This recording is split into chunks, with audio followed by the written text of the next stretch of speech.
Ladies and gentlemen, boys and girls, although hopefully not children of all ages. I don't know what I'm talking about. This is not Ringling Brothers Barnum and Bailey Circus. What the fuck am I doing? Jesus Christ.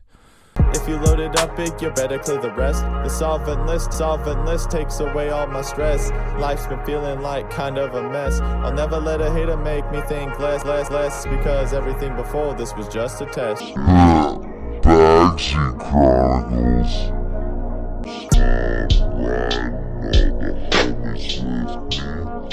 Yeah, we've been getting hella faded. Just like our eyes, we be staying low-key. Vibing out all. Ladies and gentlemen, welcome back to the Bagseed Chronicles. I am your baked host, Uncle Dig, and as always, it has been too long. Today's guest was interviewed a full month ago. I appreciate his patience. Today I have CaveMane from Gemseeker Genetics on the show. But before all that, I bet you're wondering what's going on in my garden.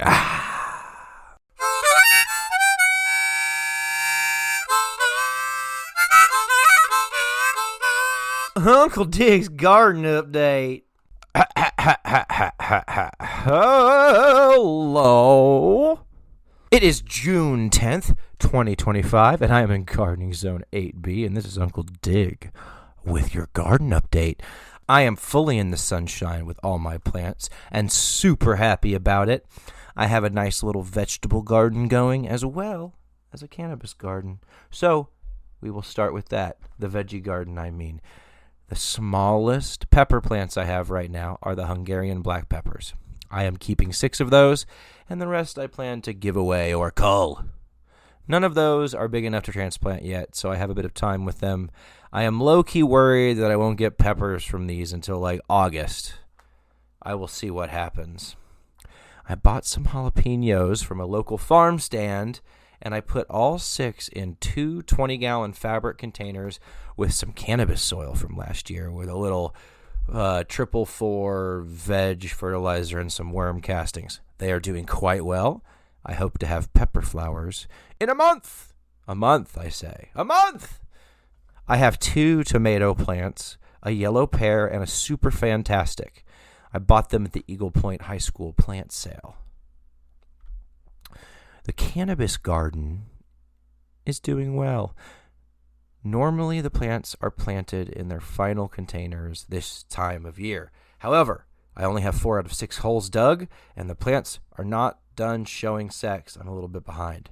I have 1 feminized CBD Dutch treat I am growing. Beyond that, we will see what we get. I have already culled 2 males and some runty plants. I have 9 plants currently, 4 funk runts from Brainstrap Genetics, 3 Agha's Banana Patch from Red Scare Seed Company, and 1 CBD Dutch Treat and 1 Purple Punch crossed with Black Lime Reserve from Bokashi Earthworks. This is the first time I am growing in the ground since 2016, the first year I grew. Wish me luck. My wife's already eaten the first tomato fruit. Guys, it is going to be a good growing year. I can feel it in my busy bones. I cleared 2 pounds total in the indoor grow this year. A new record. Very nice. Keep on growing. Keep on blossoming. And more importantly, blow blunt smoke in a naughty police officer's face! You're smoking reefers? Yeah, of course we are. Can't you smell it? No, Sam. I can't. All right, everyone, please join in welcoming to the Bagseed Chronicles my friend and frequent guest now, CaveMane from Gemseeker Genetics. Welcome back to the Bagseed Chronicles, brother. What it do? How's it going? It's going great. I'm actually sitting right next to one of your progeny right here. I've got a blue eyes white dragon hanging out with me in the studio right now, upside down, drying. Hell yeah. How's it smelling? It's in that like day 3, like I smell like generic weed. It smelled like candy. Okay, yeah. The first couple days. Now it just kind of smells like wet weed, if you know what I mean. Just sitting there hanging. Yeah, it's lost all of its fight. And then usually I get I get a lot more smells on like day 7 where it starts smelling like it's what it's going to smell like in the jar. It's For nice me, and dry. Yeah. right now it's in its Well, awkward phase. when do you usually start bucking it into, like, do you tote it for a few days before you jar it, or? No. I dry it from used to be 7 to 14 days, but now we're generally going past 10 days. I'm getting to where I don't have as much of a problem managing humidity, so I get it stretched out to like 10 to 12 days, which is where I'm happier. Yeah. And That's like beautiful. That's perfect. That's awesome.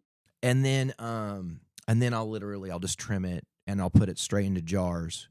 And then generally, if there's no problems, this is all assuming that there's no problems. If there's no problems with the dry, if there's no problems with putting it into jars, I burp it twice a day for the first week, once a day for the second week. And then after week 2, I'll either start smoking on it or I'll put it into storage and I'll only burp it like maybe one more time and then I'll just leave it. And it's usually good that way. Yeah, that's it. Just as long as you check and burp that shit afterwards. Oh yeah. I'll check on it. Every let's say like every month or so, I'll get into my stash and check stuff. But stuff usually doesn't stay around long enough for there to be a problem. There seems to be a weed thief amongst us in the house. I'm just kidding. Oh no, it's all me. Yeah, but no, like literally. So I grew like 1.5 pounds of the If I Could Turn Mac Pine outdoors this last year, and I'm literally on my last 1/8. Nice. So it lasts me about really 6 months. What's that? Were the effects really good for you? Yeah, it's nice. It's like a really nice, like indica leaning hybrid, the ones I got. I think one of them was more sativa leaning, like more like clear headed, like a little bit more like appropriate with your coffee. And then everything else was Absolutely. And then the other 2 that I grew were very like, I would say middle of the road for me. As a heavy indica user, I like heavy indicas. So for me, it was very like middle of the road. But my wife and my friends call it indica leaning hybrid. So that's where I would put the other 2. I didn't get any like full indicas or any like sativa expressions that induced anxiety. So I was happy with it. And so I'm growing it again outdoors because I still have more of those seeds that you sent me last year before last. So I'm going to pop those. Those will be 2 of the feminized plants I grow out this year. 1 or 2. I haven't decided yet. It depends. It honestly depends on how many females I get from the sexed plants I'm running. So if I get a bunch of females, I might run 1 feminized seed of the Mac Pine. And if I don't get very many females, I will use your plants to fill in the holes because they're feminized. That's how I use feminized seeds. When I don't get enough females, I fill in that's good. Yeah. But I always pop 1. So I usually just literally threw away 3 phenos. I was just keeping held back just in case I had any issues on some other stuff. So I understand completely. Oh yeah, it's fun too when you have like when you're working with a variety of different like phenotypes and like different seeds. You have a little more options to be flexible. Like people ask me like, "Do you grow autos?" I'm like, "Yes." And well, why don't you grow photos? I'm like, "Hold on, I grow photos too."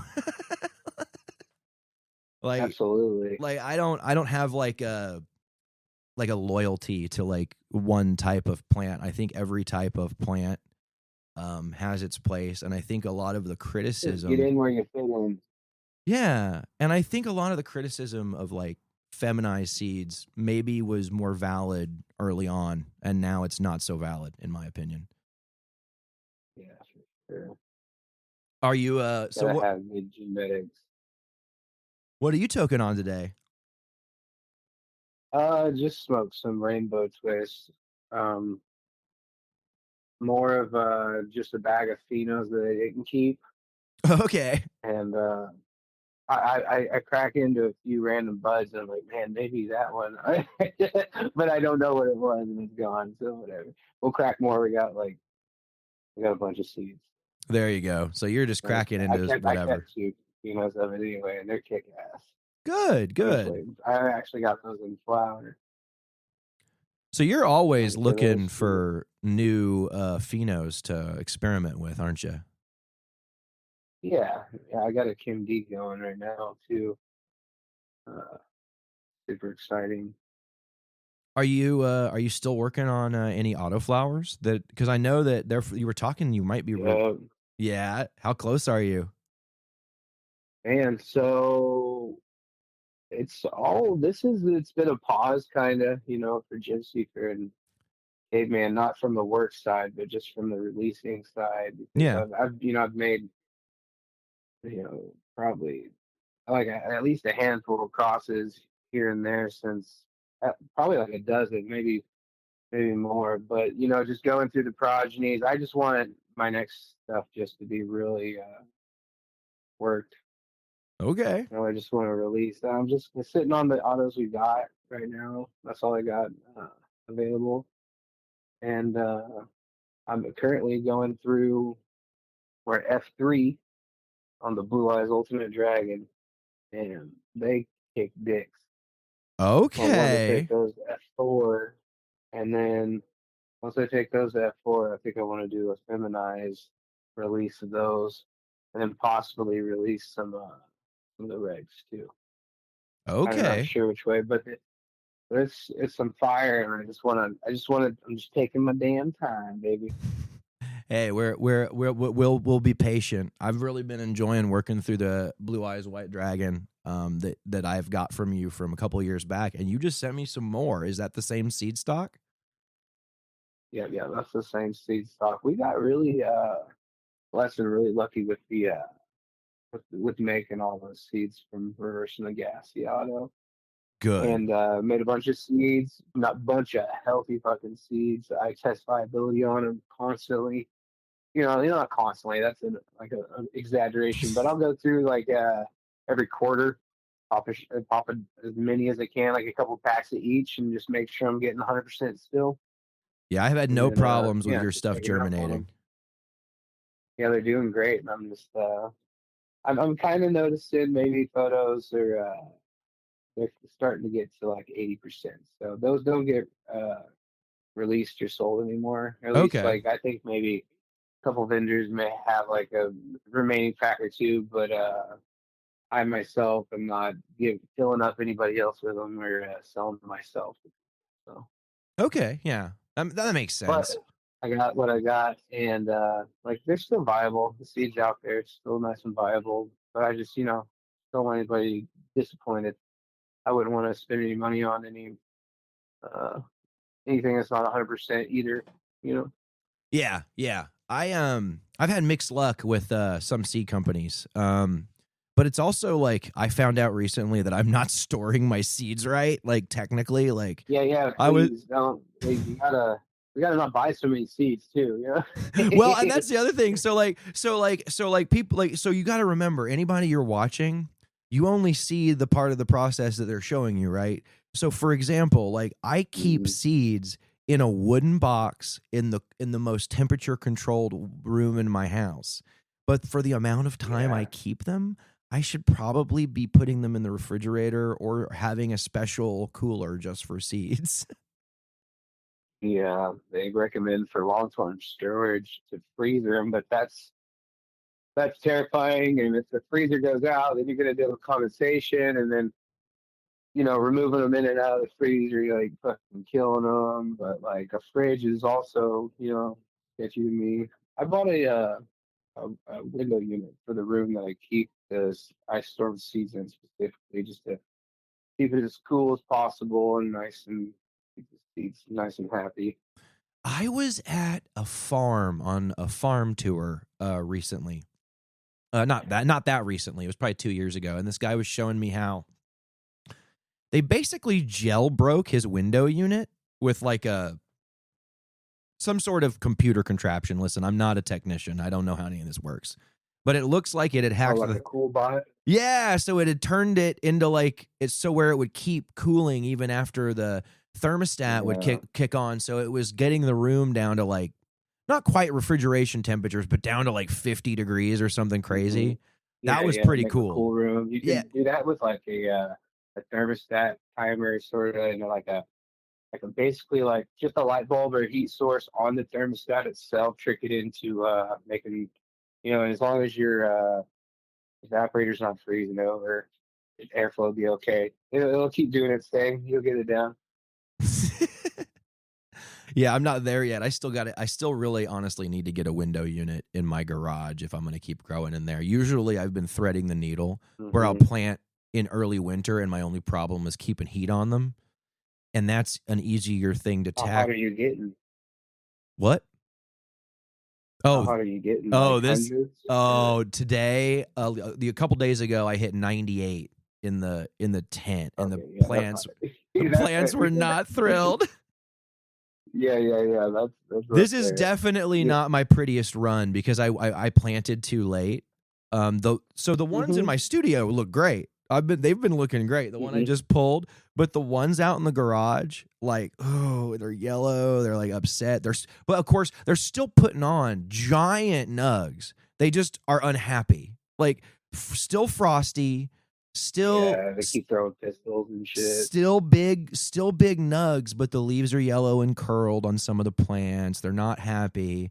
And it's like, okay, I could chase this deficiency, but if it's getting too hot, it's going to mess with like the uptake anyway. So I'm just like, I'm trying to let I them. fuck with it when you know what's up, you know? And so it's like, let me just let them ride it out. And if because they look like some of the first like outdoor plants I grew where I messed them up and they still put on big nugs. They just weren't quite as pretty. And if that's what happens, I'll still smoke it and be absolutely happy with it. So I'm just going to keep running with it. And not all the plants in there are doing that. Only some of the plants that I had in my hottest mix I've ever tried. And so I kind of messed up. So, whatever. We live, we learn. Absolutely. Why even like dwell on it too long? Just move on. Well, I might actually be able to put them outside if it keeps warming up at the rate it is. I've been thinking, I'm like, if this is. Oh, so they're not even done. Okay. Oh, gotcha. We'll see. Yeah. That's the thing. They're at, I think like day like 40 something or maybe 60. They've got like at least like 20 or 30 more days, if not longer. So like I'm in this weird spot where, but it was my first experiment with a 24-hour light cycle. And I'm like, I might just switch it back to 18.6 and just let this. Yeah, 18.6. The 6 back to the dark cycle just to let it cool off in there in the day during the day. You gotta try it to know what's up. Yeah, it's that little rest. I just like even just a 6 hour, even autoflower, not autoflower. It's just like you'd want 6 hours to just chill back, wouldn't you? You know. I'm gonna do it again. I'm going to grow under a 24-hour light cycle, but I know now that it cannot be when it's hot. Less intensity. Are you gonna do less light or no? And that might be the other problem is some of these phenos just might not be like getting blasted with 100% like light all day, every day, forever. And so, but that's part of the experiment, and that's why I did this. I was like, listen, if I never do it, I'm never gonna know. I would say if you increase the time duration, I would decrease the intensity. Okay, I'll do that next time. By about like what percentage would you say? Like 10%? Like probably 15, 20. Oh, okay. 10%, just a little bit. Just yeah. Okay. I'll definitely I'll institute that, or I'll turn the light off depending on which way I go with it. I might try that. That's even easier because I don't have to put the timer in. Do you defoliate when you grow autoflowers? Man, I don't have anything that I do. Like, I don't have a set for anything. I just go with the flow and I do what I gotta do. I try to tuck typically as long as possible. Okay. Especially, but if I'm packed out, then probably not tucking. But yeah, I usually try to tuck and just like tuck and bend a little bit. But yeah. Can you explain tucking to the audience? I haven't talked about it too much. Like you just take a big fan leaf and just kind of like move it down underneath some other leaves, so that way, whenever it's gonna come back up anyway. Oh yeah. You do that enough, and then it'll eventually those lower laterals will start taking off, and they'll become more like main branching. That's actually how I got the size. I finally started getting the size I was getting this year. Is I was tucking instead of defoliating. Now I had to defoliate. Well, then they get to It's amazing. I never tried it because I always kind of thought, well, what's the point? The leaf's just gonna, if it's a healthy plant, the leaf's just gonna reach back up, and a lot of times they it could suck do. up more energy, But higher humidity. You know, I think they like a really good humidity, like a 65-70% in veg. Some right. people are usually struggling for 60, or I had a really humidifiers, especially with. Yeah, I run a humidifier in my studio. Mm-hmm. Now in the garage, the way that tent's been running, because I've got an AC Infinity, really nice inline fan in there that's hooked up to a controller. So the fan's not always on; it only kicks on at a certain humidity. So when it gets crowded in there, the plants actually make enough humidity in there where the fan will kick on at 60%. So it'll just kind of, it's perfect. It's great when the temperature's controlled. My humidity is dialed in there. But when the temperature's not controlled, that fan kicks on to try to get the hot air out, and then my humidity plummets. Yeah, then you're like, 35.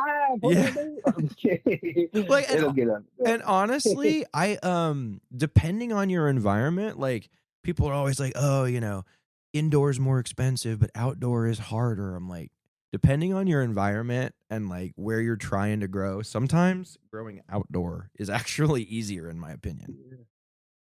It's just all like everything's the same. It's all awesome, Well, and there's nothing you can do. Yeah.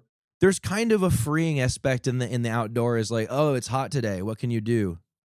Nothing. Yeah, outdoor, there's that too. Oh, it's covered in bugs. What do you do? Fucking nothing, man. Try to get them off and see if you still like it, but next week or whatever. Yeah, and I mean, there's some stuff you can do depending on the bugs, right? Like if you've got, like, for example, like an outbreak of like soft-bodied insects that crawl, right? All you can do is you can spread a little diatomaceous earth around the bottom of the plants, and a lot of times that'll cut ants and aphids down a little bit. Yeah. There's little stuff you can if do. You're in flower or something, it's like if I even have to reach for the diatomaceous, I'm like, I got this like OCD contamination. So I'm like, am I smoking the diatomaceous now? Even though it's on the soil, like how. Oh, totally. Well, the wind picks it up a little bit. It depends. Like a lot of times when we get basically when I see trichomes, I stop everything I'm doing as far as everything. And then the only thing I'll do is water. And what I mean by that is, and I've been doing this. This is one thing I do outside. I just do it. I spray the plants off with water in the morning. Rain. And it's not always in the morning. It depends on what the humidity is doing that day. So if I know that in the morning it's going to be kind of high humidity, but then all day it's going to get down into 20% humidity and like 100 degrees, there's no worries spraying those plants off in the morning. They're going to be dry before the sun even hits them. But if you have a really high humidity summer, like some parts of Arkansas and Oklahoma do, you may not want to cover them in the water in the morning, but if you have that hot summer night, maybe you want to spray at night. It depends on humidity, because you don't want the water to be locked up in those buds for too long. Absolutely. So what are you growing outdoor this year? Yeah, I'm getting ready. Oklahoma, I do, well, I don't know, me, myself, I wait till 420. I'll pop a bunch of autoflowers for outdoors, and I won't throw them out until Cinco de Mayo. Okay. And that's just kind of because it's like 2 days after May 3rd. It's a big deal in Oklahoma with the biggest tornado that F5 or whatever. So I'll wait 2 days after May 3rd. I'll do it on Cinco de Mayo. So I'll pop on 420 and then throw them outside Cinco de Mayo. Okay. Cool. That's an accelerated timeline. Are you growing any photo periods outside this year? Yep, definitely going to do that. But I'll wait till I do these autos, and I'll probably I may wait till the hot, because there'll be a point here where it'll be so damn hot. But I'm honest, I'll probably throw like teen plants outside or something Okay. whenever it's hot. You know, probably into July, August. I think we start flowering usually like a couple weeks into August.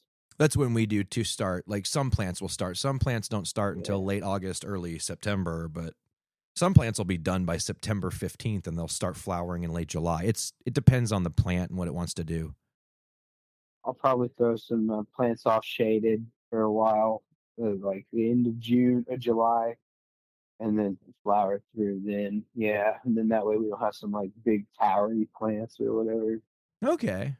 See, I don't know what I'm doing with the autos this year. I think I'm in a slightly cooler zone than you are, so I have to wait a little bit, but not that much different. We generally around here don't go outdoors until Mother's Day is a good rule of thumb for just because of the cycle of the sun and also danger of last frost is good and past by about May 9th, May 15th.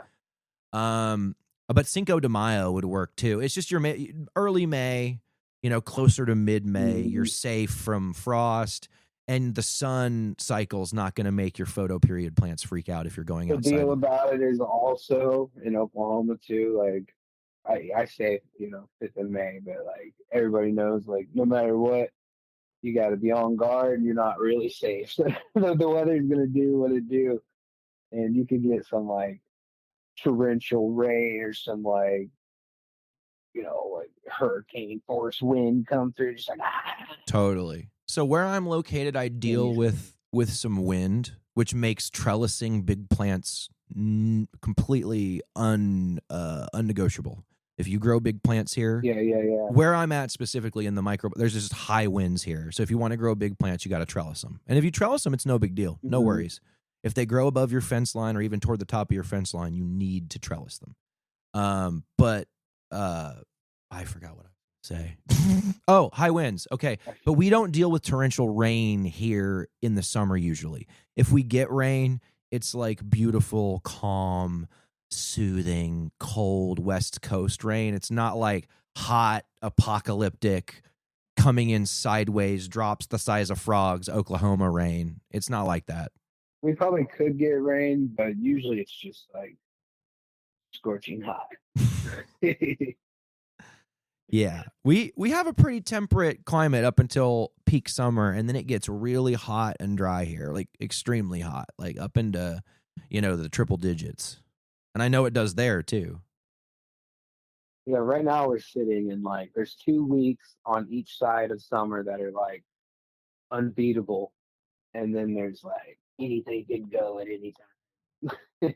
Yeah, like so we're it kind of snuck up on me this year. Spring really snuck up on me this year. I'm actually behind. Like I'm finishing my indoor and then I'll be starting my outdoor whenever. But we've got a kind of a long season here. So I've had pals of mine going outside as late as, heck, like late June. It's not ideal, but they still do well. So I'm not too worried. What do you mean there? What do I mean? Late June is like they need to be done by late June or out by late June? Out by they put their outdoor plants out really late, like late June. Okay, I was like, holy shit. Oh yeah. By late June. No. The only thing I've ever pulled in June was like outdoor autoflowers, and they were really small because I started them. Yeah. So I don't know how long you've followed my Instagram, but I posted some pictures of some of autoflowers that were literally the size of my pinky. Oh, nice. Yeah, that happened. Just like piss them off. Yeah, so and they weren't yours. They were I don't remember what company they were, but it was my fault because I put them out. I germinated them in early May, so it was too cold at night, and so I got 0.22 grams off of one of those plants. But you know what, CaveMane? Little pinner. No, I smoked one bowl with it. You see the moon, bro. Oh, it was the most potent single bong rip I've ever taken in my life. It was such good. I was like, of course it was such good weed. It was like the smallest plant I've ever grown that I finished. And my wife's like, "Are you gonna finish that?" I'm like, it takes like a drop of water every, like, yes, I'm gonna finish it. Like, it's not taking very much effort. I was assigned this duty. That's hilarious. But I'm kind of hoping that this one will be a record holder. I don't know now because it shrunk a little bit. It looked really big when I pulled it out of the tent, but because the Which last, one we talking about? the Blue Eyes Blue White Eyes? Dragon, that's the one that, It's chunky. well, that's the last one that set my record in the 4x4 was one of your plants. I I cleared. remember looking at it and like, oh, he should chop that down. And then next time I looked at your post, it was like same day. Like, oh, he chopped it down. Well, I scope my stuff religiously, and I can't. Yeah. So like when it's getting late, like I'll be posting and people are like, yeah, that looks like it's almost done. I mean, it is almost done, but I'm also colorblind, so I watch it. So there's certain oranges and reds that I can't see. So certain plants will start going amber, and I won't see until they're a little past where I want them to be. So I'll have my wife, who can see all the colors of the rainbow, look through the jeweler's loop when it gets I can tell when it's close, right? But I can't always tell right when it needs to go. And I'm looking for about anywhere from 10 to 30% amber trichomes for me. And good. Yeah, Tim's chill. I don't do that, but I get it. You are the most vibes-based grower I think I interview on the show. I think the plants have like a pretty fucking open window too, and it's just like whatever you get, what you get, baby. Yeah, totally. But there's some wiggle room there because I've had plants that, like, you know, they're low. Like I'll grow out some lowers that'll be too chunky, and one day I'll just go in the tent and the plant will not be done. It'll have 2 weeks or 3 weeks, but these lowers will be heavy and they'll just be smacking off the bottom of the tent, and I'm like, well, you're not staying there. I'm taking you off, and I'll hang them, and they'll be great. You know, and then the weed that I grow from the plant that finishes is also great, maybe a little better, but I'm not unhappy with those lowers. You know what I mean? Yeah, and maybe you smoked all the tops, or maybe you smoked those lowers, and you're like, oh, this, you know, but they're different, so that's cool too.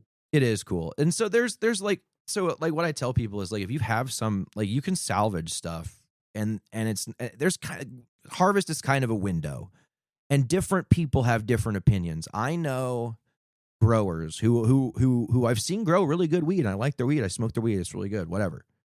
Their plants look almost dead when they harvest. So you understand what I'm saying? They let them go way late. You've seen that, right? Absolutely. And here's a crazy thought too: is like sometimes quality can depend on quantity. So say I have a bunch of like reefers in different varieties. Maybe I don't like this variety so much and it's my last one. But whenever it comes to being your last one, you're like, at least I'm glad you're here. You know? Yeah. I don't know. I think there's an appreciation there, especially when you've been growing most of what you smoke. You're growing to your own preference, though. So I think, at least for me, I usually like cannabis that I've grown myself for myself better than other people's weed. That's not always true, but it's usually true. Oh yeah. I mean, every so often you're like, this is really good, but usually it's like this is not as good. Yeah. Well, it's like I've gotten now, like, I'll know like what's wrong with the weed when I smoke it. Not that there's any, like, it'll be fine, you know, but like, for example, if you go up to Washington State and you go on the legal rec market, you're going to smoke a joint. You're going to have some loose flower. You're going to buy it. You're not going to have a plug up there, whatever. You're going to buy some flower off the legal market. No judgment here. I do it all the time. It's all kush, by the way. Enjoy. I'm kind of being an asshole, but it is all kush. It's all kush. Some of it's fruity kush, but it's all kush. Anyway, they don't cure it. It's never cured. No, man. It's never cured. It's all, I swear they put it in the bag fresh.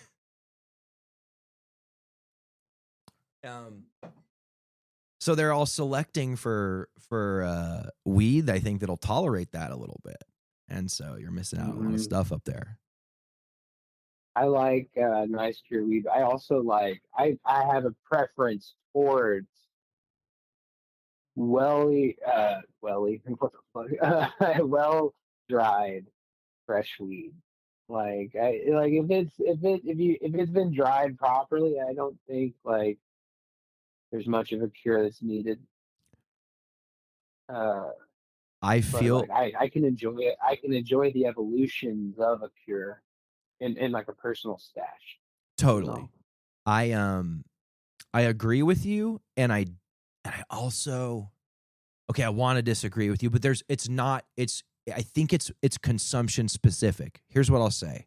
For a joint, I absolutely agree with you. There is nothing like when you get your first stem snap, I always take the biggest nug on that stem that's ready that I can find that's like that I can part with that I don't want to like cure and look at in the jar so I can test that it's dry.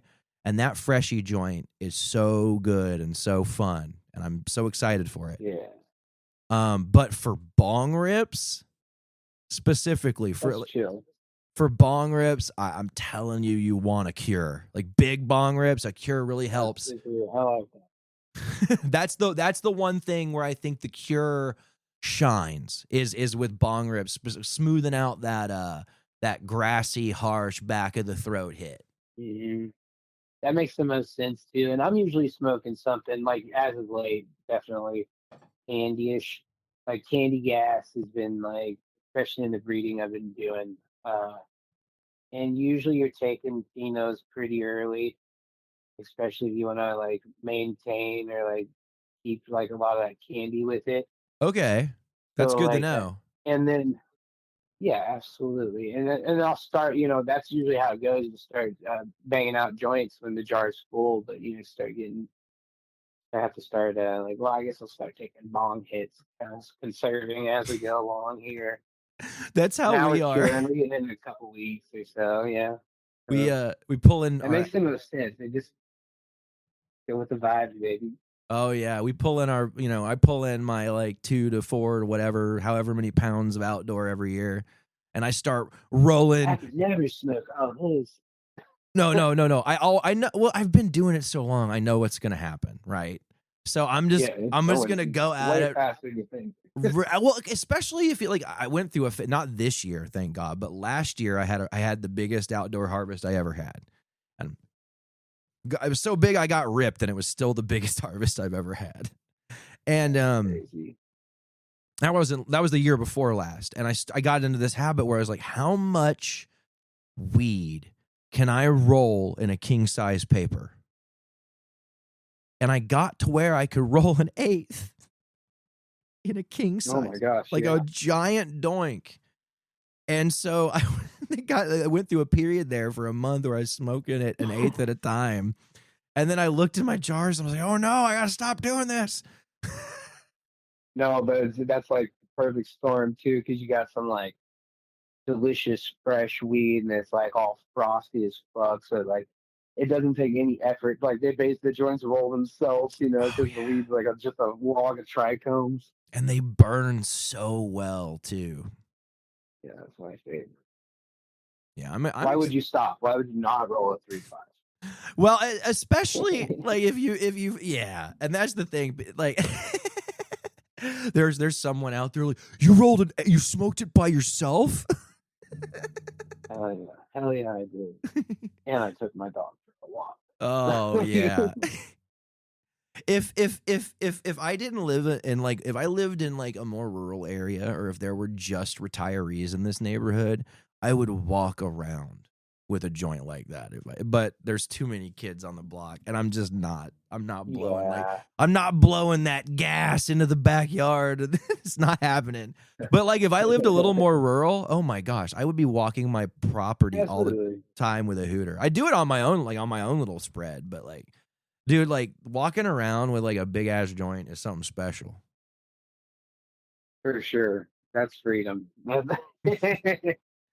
Are they still? I know Oklahoma went hard on that when they first legalized, where you could kind of smoke it wherever. Did they roll that back a little bit, or?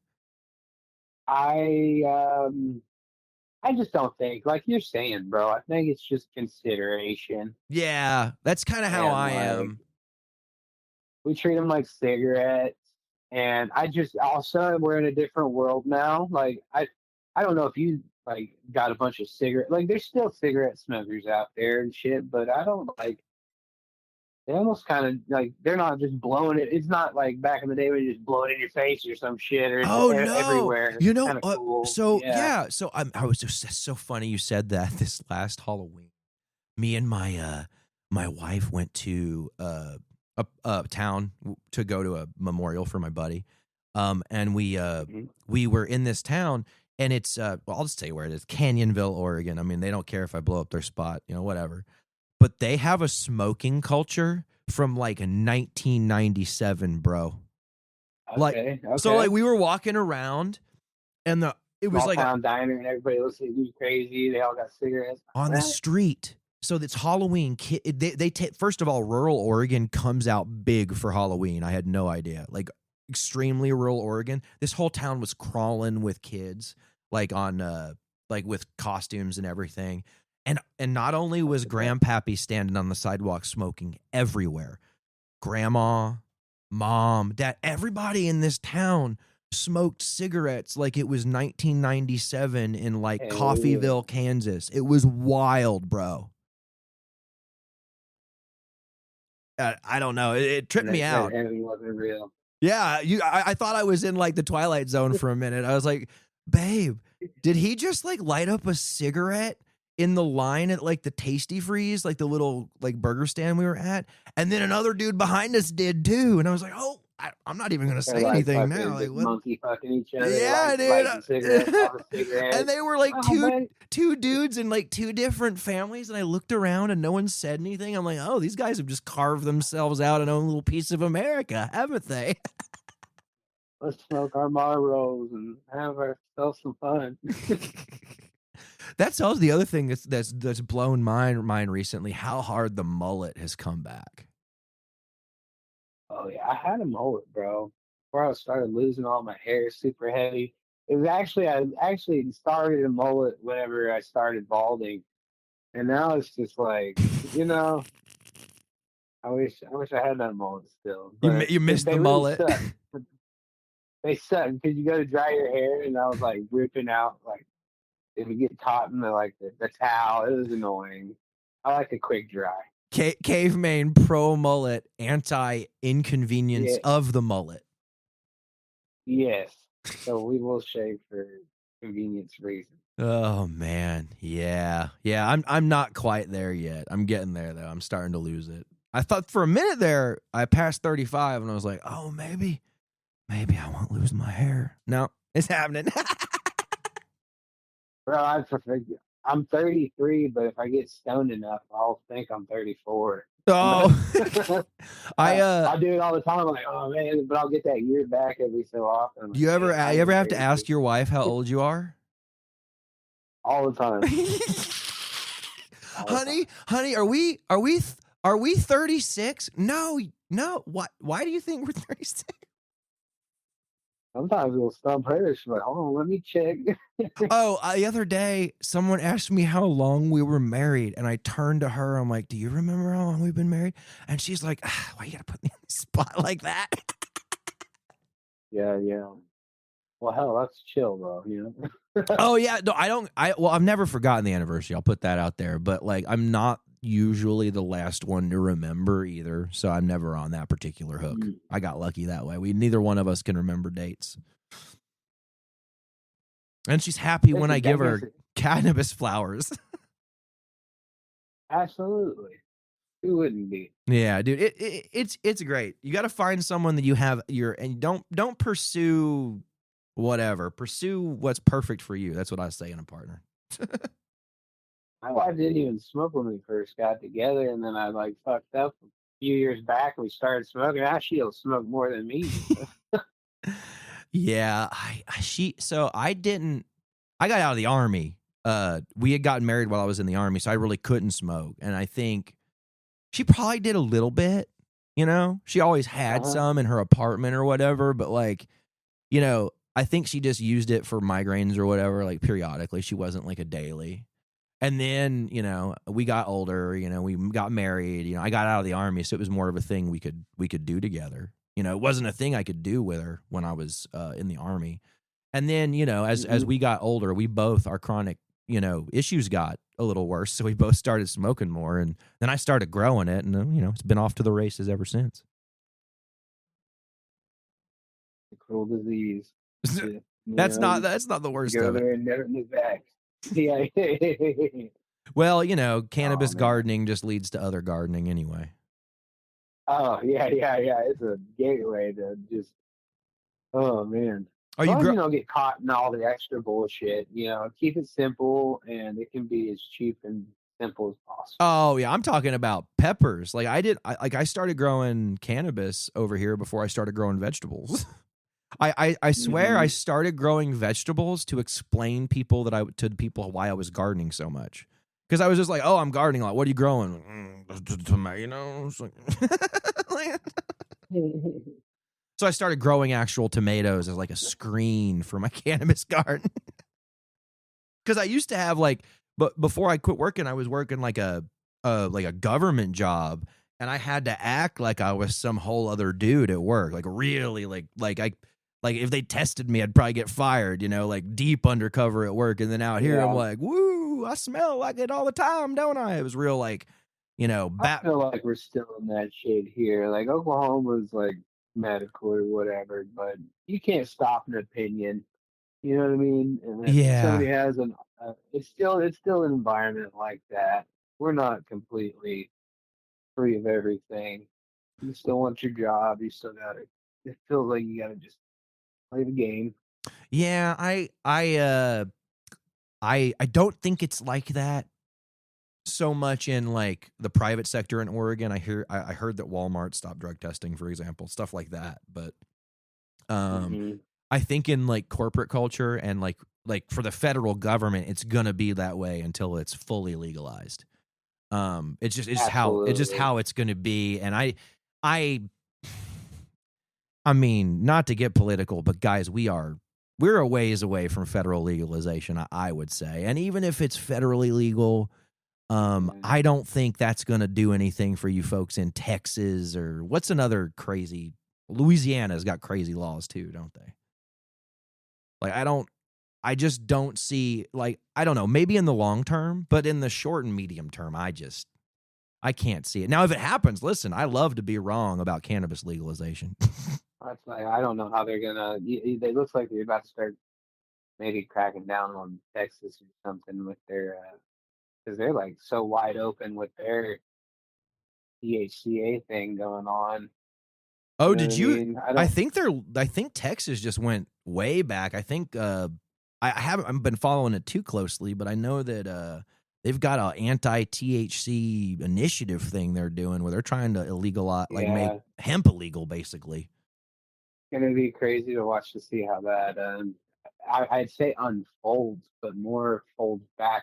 Like, how are they gonna fold it back? I don't know if that's even like if the Pandora's box theory. You know, you mentioned legalization, the state of reefer or whatnot. Most people be like, "Well, Pandora's box open," you know.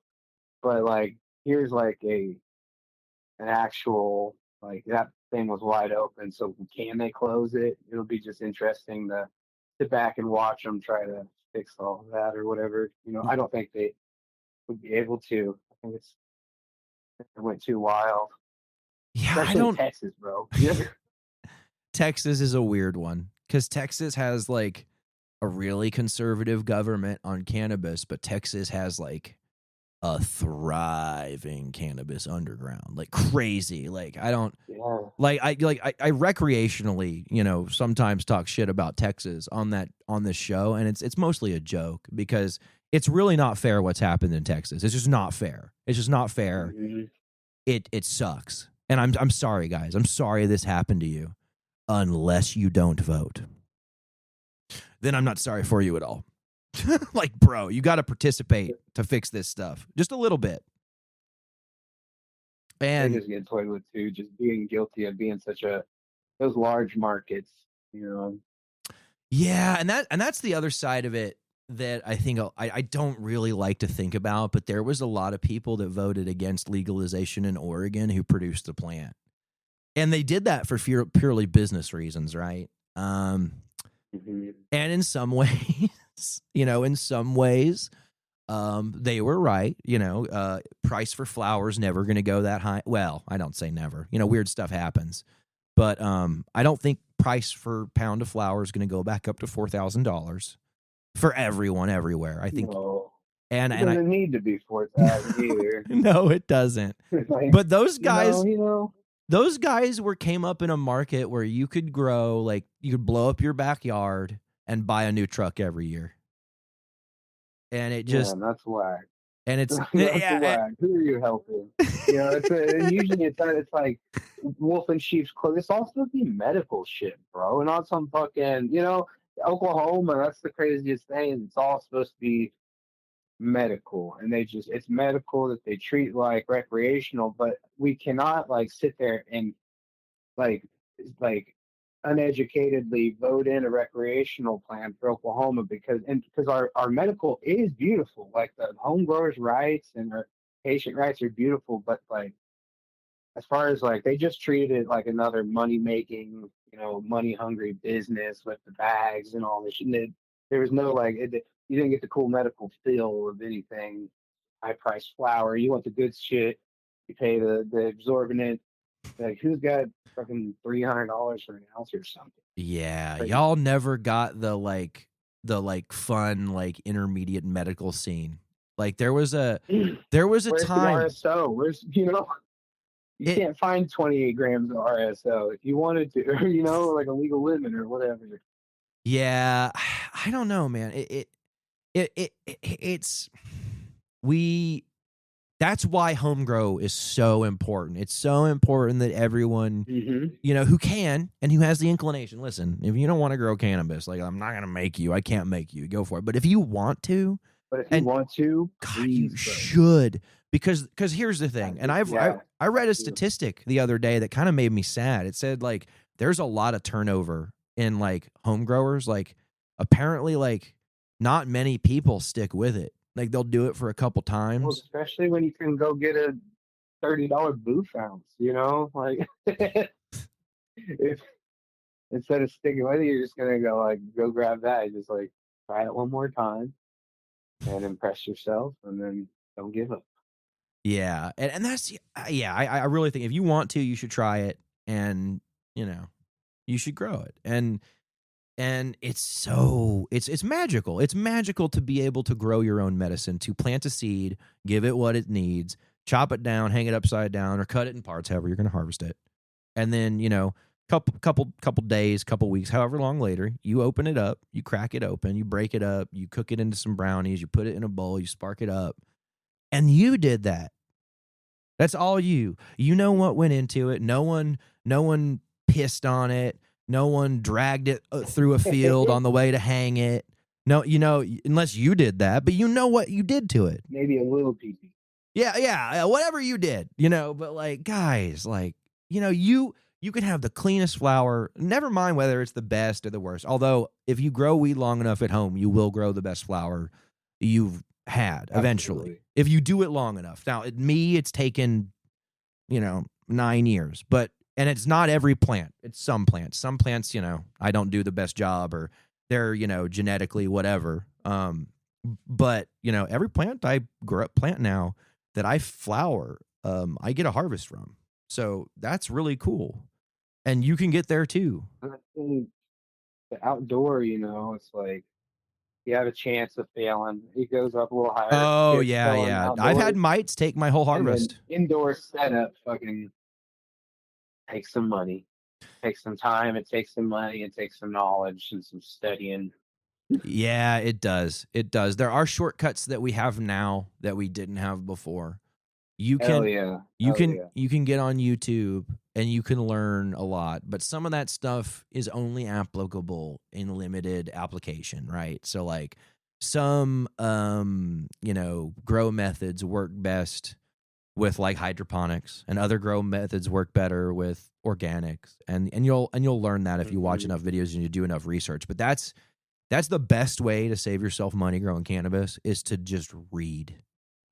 And read enough to where you can tell, you'll start to know who's lying and who's not, or who doesn't have the best information, let's say. Like, there's people online that'll post things and you'll try them, and then eventually you'll learn like which things to try and which not. And some things work for other growers better than they'll ever work for you. The most important thing to get down is watering. Yeah, I don't think I still struggle with watering. Watering, yeah, no, that's all I want to say.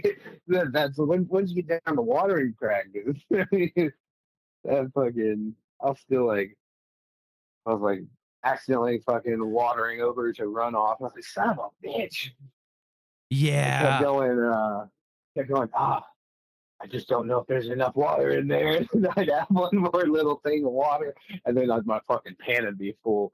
Like, son of a bitch. So I actually measure, like, I've been measuring the water. So like, and I've been using like Dr. Pepper bottles. So like on my diet cheat day, I'll drink a 2 liter of Dr. Pepper. I'll save the bottle. I'll drill holes in the top of it. Right. It's how I give them fertilizer too. When I need to give them like the CaveMane, I'll mix it up in the bottle and then dump it in the pot with a self-made spigot I made with a drill bit on the lid. Super high tech. But it disperses Absolutely. the water so it doesn't disturb the top of the soil. And and what basically what I'm going for is, because I allow a good dry back, so it'll sift through the pan. But then what I want to happen is pretty rapidly, like less than 30 minutes, I want there to be no runoff in the pan. Usually quicker than 30 minutes. Usually it takes about 5 minutes. I just water to a slight over. Okay, so you're getting a little bit of a runoff and then it's sucking it back up on the dryish bottom part of it. Yeah, because I get a dry back and I want to make sure it gets in the soil. But if after half an hour, if there's still water in that pan, I pick up the plant and I dump that out. But I try to get to where there'll be some runoff, but it's not like permanent runoff because I allow a good dry back. Have you tried a surfactant? No, I have it. Y'all, you sent me some with the last package. I just haven't used it yet. Okay, good. So now, I think you can get rid of that having to pour off thing altogether, and we can fight through that bottom layer with some of that yaha. Okay. That shit'll break that surface tension on that soil, and it'll be able to drive that water all the way down to the bottom. I think you'll be able to know that your plants are watered. I don't know if you're able, because you're obviously able to lift them if you're emptying out the pan. So you'll be able to lift it and feel like, oh yeah, this motherfucker is loaded up. Okay. And, okay. I think you'll be able to avoid that altogether. That shit's magic, man. Okay. Surfactants are just awesome, especially in these. Like, we got a lot of these soils that peat based. They get a little hydrophobic. Yeah, they do. Allow that to penetrate that shit. I also am a big supporter of cocoa, even in these peat based. Like, throw some cocoa in there. I think it's got like a cool capillary action, kind of like connects everything like a sponge, just kind of help you fight those water situations. Yeah, I'm looking I'm looking at like redoing my mix a little bit. I don't know when, but like I'd like to get away from perlite probably eventually. Maybe. What do you go to a pumice so that way it stays in the soil and doesn't float to the top? Maybe. I don't know. It's one of those things that's like on my list of things to like dive down one day and really do my research and then look at my other inputs and figure out. Well, you would probably lead you to something like rice holes. Yes. Which rice holes are a good initial aeration, but they'll break down to a mush, and you got to be careful with them because sometimes they'll carry some stuff that you don't want, like some arsenic possibly. I think actually a lot of rice holes, you want to check this that I'm saying. Okay. But I remember hearing something about rice holes and stuff because we were using them a lot for a while, just as a community. But I think inevitably, I think they have more arsenic in them or something bad. I could be wrong, so do your research. But okay. Yeah, I'm pretty sure. Well, I could probably find some volcanic rock locally, probably. Yeah, that'd be cool. I heard that was this volcanic rock. This nice and porous, so that way Gonna have to start wearing gloves microbes and while I stuff. mix my soil. You're not hurting your fucking hands. Oh yeah, like especially I get some of that when I get some fresh soil. I'll cut my hands up sometimes. I gotta start wearing gloves again, especially if I'm gonna start mixing pumice in there. Yeah, and I just bought a big, like, I have pumice and I have some, I just got stuff laying around. I'll throw in whatever, whenever. If I see some, I work from a cost share piece, so like, usually we got soil. I got like a bunch I've been reusing. Yeah, how long have you been I working don't for know. Bokashi? Man, I don't even know. Shit. Maybe 5 or 6 years. Okay. So you've got a lot of stuff going on. You've got the seed business. You've got that. Yeah. Very Yeah, diversified. we That's good. started out of his garage. I actually we got him into a building. He got the building because it's just getting too fucking hot to be working in that garage. You're But, you're I working. remember. I think the week I was gonna mention about it, he was like, "Hey, we're getting a new spot." I was like, "Oh, thank God." I was just about to start bitching about how hot it fucking was in here. That's all. You're talking about Brandon, right, from Bokashi? Yeah. Yeah, that's Piece of awesome. shit. Yeah, y'all have hooked it up the last couple of years. I just got some what was it, the black I forgot the name of the seeds. I just got them. I got them in my vault. It's the purple Purple punch punch, crossed. BLR. Yeah. It's crossed with something to make it stronger. Mhm. I'm excited about Yeah. those. I'm pushing those to the front of the line. I'm gonna try to sex a couple. Hope I get a couple females And, this year. that's some of the tastiest shit. Russman gave me, like, he had something going on, and he was like, "I got these plants. I got this project. I want to do this thing." And I was like, I just told him I had an open space. So he's like, "Yeah, I got all this. You just done like a whole bunch, like the mail. He searched out that mail like crazy, and he went through that line a bunch. And it's like his favorite line. So I was like, I was just getting into like seed making. So I was like, hell yeah, I'll do it. And I just did it all out of love and was like fucking, you know. And then it turned out to be some really crazy crosses, and I threw in like a bunch of stuff he didn't know about. And I kind of just like sometimes I would just randomly like, oh yeah, I forgot I had made this one too, and I had like kept that mail around and like a whole shit ton of pollen off of it and stored it. I stored some in the freezer. I stored some in the fridge. I stored some in the pantry. That was like multiple vials of pollen from each. Like that way, I had different like viabilities. Like, oh, they say the freezer pollen lasts longer. Oh, they say the fridge pollen lasts longer. Oh, they say whatever. So I had it all. Inevitably, the freezer is the most viable, by the way. Okay, good to know. But that purple punch cross was one that I took like shining to because I had that purple punch plant, so I threw it in to the breed whenever he gave me all the plants, and then I basically was able to go through the progeny and just off the stem rubs know which ones are gonna be more on the grapey kind of like a soft purple, but like it's still like astringent kind of stingy uh like sourness kind of. And Yeah. so I was able to just like off of stem rubs kind of separate the population, and then select my favorite phenos of those ones that had that certain stem rub. And then after that, like I had some like phenos that one was the male was super crazy cool. And I had one that was more musty, more golf bally, uh, lankier. Okay. And I had one that was just like cross monster, and then one that was like a mix of both worlds and was kind of just straight on grapey, like grapey Kush sour. The what I was looking for, and that's kind of what those are. Okay. Oh, I'm gonna pop those for sure because I like the grape terps that you find. Like everything that you've so for what was the first one? You sent me the Bust Down Patek, and I got a really grapey pheno off of that, and then I got my first Planetary Gas had a really grapey pheno, and then like just like all the candy terps that I'm finding in the Gemseeker work is I'm really happy with.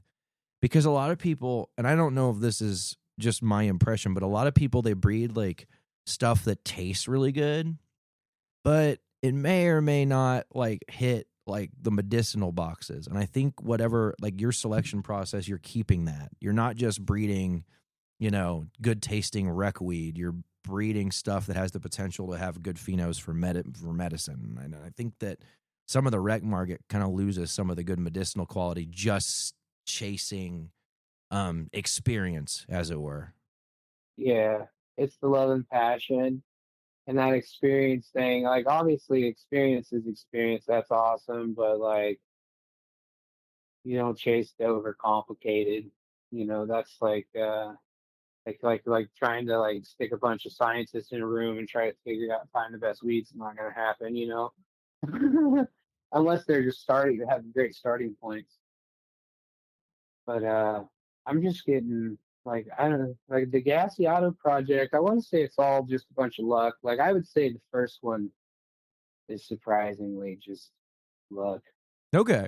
and then I think maybe and like I say it's luck, but it's also just growing shit out, and then growing stuff out enough, and then going like, oh, this is awesome. I'm gonna put this with this, and then just kind of fire by fire. You end up with some fire, Totally. and So then there's a lot of luck in there too, though. But that's what I'm trying. That's kind of what I was expressing earlier too. Is I'm wondering like I realized how well it went, and that's super lucky, and it's helped so many people, and it's helped me out, and I still got some like really precious things that I love. But now I'm like trying to go the next step and then do it carefully and educated, and like I don't want the next step to be super super awesome. So.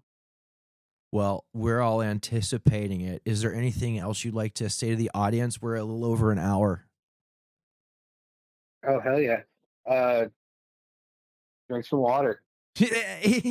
Awesome. Yeah, drink some water and check out. Drink some water. Smoke a joint. Grow a plant. Yeah.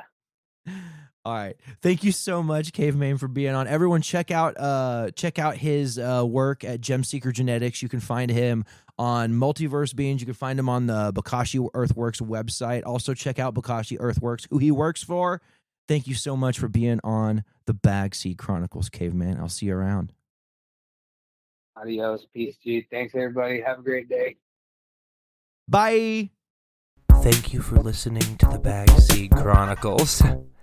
And if you enjoyed this episode, please share it with a friend. Peace out.